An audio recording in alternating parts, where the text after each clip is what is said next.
almost done. I'm your last speaker. Wow, okay. So first and foremost, I just want to get something completely out of the way because I know you're thinking it already. I ran out of clothes. I look like a half-peeled banana today. I know it. Okay, it's the color of lemon, but it looks like a banana. The Spanx are not doing what they should be doing, so. But I still am adorable. Who would agree with me? Yeah. Good. So, and I also wanted to give a quick shout out to Uplift for sponsoring these TW Talks. And I was talking to the gentleman backstage and I'm like, did you realize that your company name is Uplift and you sponsored the uplifting talks of TW Talks? And he's like, you know, I did, but I was like, well, let's put it together. We actually use Uplift at TBI. Our agents have just started using it, so we highly recommend it. I think it's a great addition to the into the industry. So I want to make sure I give him that. And then let's give a round of applause to the CruiseWorld team for an amazing week. Amazing week. This is our favorite conference of the year. That's why we show up big time. Who still has their Fiercely Forward bracelets? Yay! And those that don't, you know, I don't know what to tell you. That wasn't very nice of you to get rid of it, but whatever. We put a lot of work into that, but that's okay. It's all right. You do you, boo. It's okay. So my word is forward, but before I start talking about it, I wanted to complete the story from Wednesday. Everybody was in here on Wednesday when I told my cheerleading story, right? Look what I found. Can you pick me out? This is my 9th grade cheerleading picture. That's me. That's the bitch, Jill Kotkin, the one that told me. Yep. Now, mind you, this video is going to go on YouTube, so I'm going to call her and say, girl, I had to tell our story, but there she is. And the rest are pretty nice, too. So that's my cheerleading. But I wanted to use the word forward, A, because we've launched our campaign Fiercely Forward because we really believe in you. And I cannot tell you the number of people that have made me cry over the last couple of days coming up to me and sharing their story and what it is about the Fiercely Forward campaign that they're going to take home with them. So we want to thank you so very much for really, buying into it. And please hang on to those bracelets. But forward was the other word. It's kind of a key word in this. And that's a word that we already use in our vocabulary quite a bit already.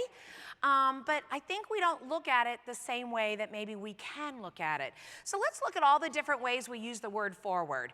We say we move forward. We push forward, right? We step forward. Hopefully not off the stage. We fast forward, especially through commercials. We head forward. We spring forward. We are straightforward. I'm very straightforward if you know me. We have forward march, dun, dun, dun, dun, dun. And we are forward looking. We are best foot forward and forward ho. Apparently that's something, somebody at the office said it, I don't know what it means. We use forward momentum to get moving in life. We are forward thinking. I've lost my place. We're looking forward, doing all kinds of shit. Oh, and you so forward, that's kind of stuff. You so forward. So we use the word forward already quite a bit. But that's really about us doing something, right, for ourselves. We're moving forward. We're pushing forward. We're looking forward. But really the best forward is the pay it forward. Would you agree with me on that? Paying it forward. And paying it forward normally comes, or usually comes, when you've had something paid forward to you, right? Like something special happens to you, and you feel compelled to pay that forward, to do something good for somebody else. In our industry, this is exactly what we do every single day. But I want to share a quick story with you first of how I just realized, and I'm going to be very transparent, about 2 hours ago as I was getting ready for this talk, I actually changed it, and I said, oh my gosh, here's my chance to pay it forward from all the love that you guys have given me personally and what I see you do all the time. I want to share a very personal story, one that I don't share very often in public, and it's not one that anybody in this industry knows. Now, I wasn't formally known as Jack or anything like that. I want you to just calm down.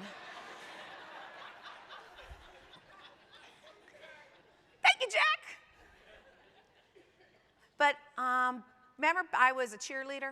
So I graduated high school, went to college for about a year, got bored out of my mind, started working for Marriott Timeshare Resorts. I'll tell you that story another time. Anyways, got married, had a child, was bored in my marriage, and divorced my husband, and decided that I was going to hook up with this strapping Marine.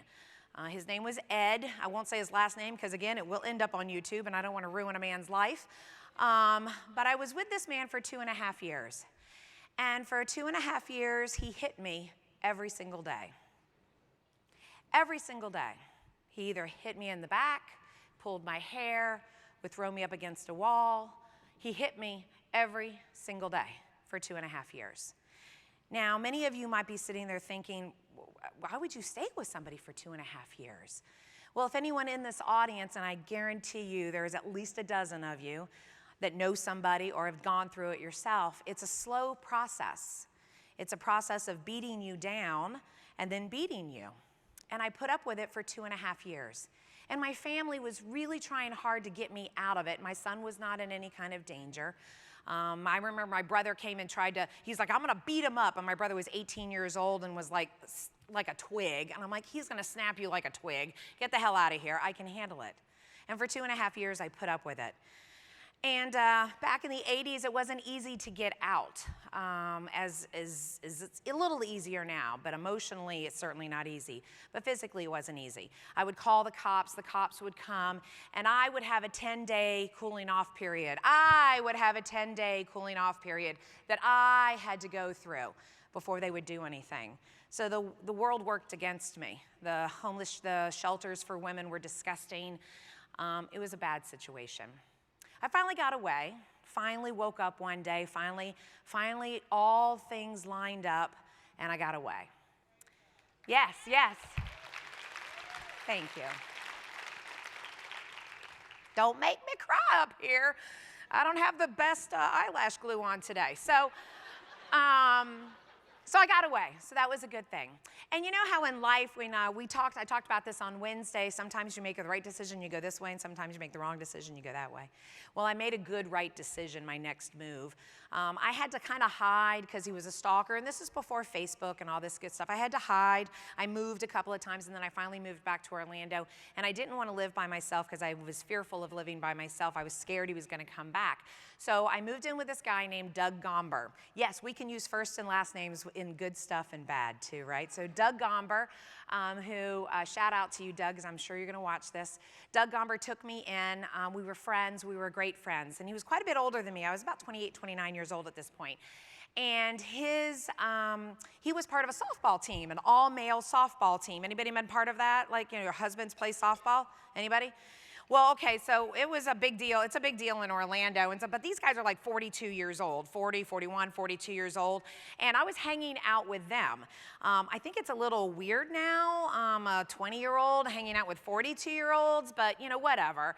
And he took me to a softball game. And it was the very first time I went, and I was meeting all of his friends. And on the outside, I seemed okay. I smiled and all that stuff. But on the inside, I was still very numb and very dead. It took me years before I could listen to a door slam without jumping out of my skin. So I'm at this game, and there was this pivotal moment in my life. Throughout the night, each friend of his came up to me one at a time for no apparent reason and said something nice to me. Oh, you have pretty earrings, Jen. I like your hair. You have beautiful eyes. Oh my God, your laugh is contagious. Look at that smile. I like your legs. Every single one of them had something nice to say to me. Now, I don't know if Doug gave them a hint, hey, I've got a little bit of a fractured child here, but it was a move for me. That was day one of me moving forward, of me looking forward to what the rest of my life could now look like. And I realized as I was sitting back there when I knew I was the ending speaker, and what a huge honor it is for me to be up here with you guys, is that I've been paying it forward since then. With me speaking, with me making fun of myself, because I know I can do that, and it gives you permission to be okay with yourself. It's a gift God gave me that I'm able to do and use and utilize. And I would, yes.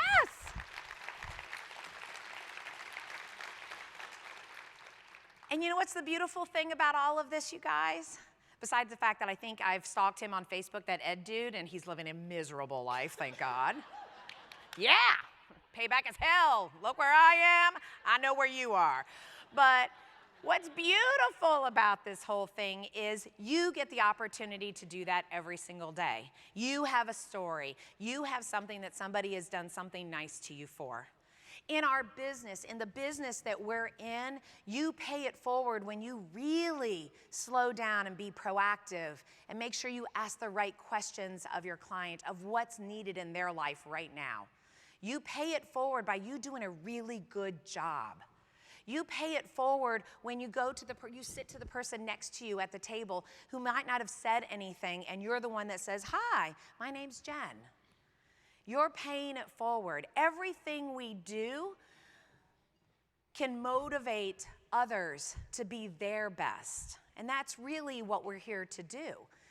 You know, we've been at this conference all week long, and I know so many of you have been in the business a long time, and sometimes when we get so wrapped up in the ships and the hardware and the software and the logins and all that stuff, you lose sight of what you're really doing.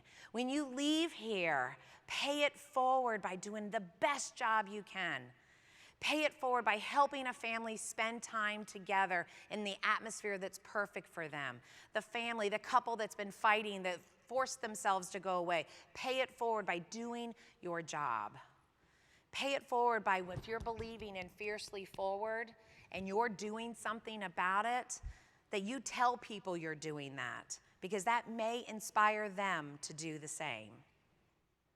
That's what we're here to do. I can't be more proud to be in this industry.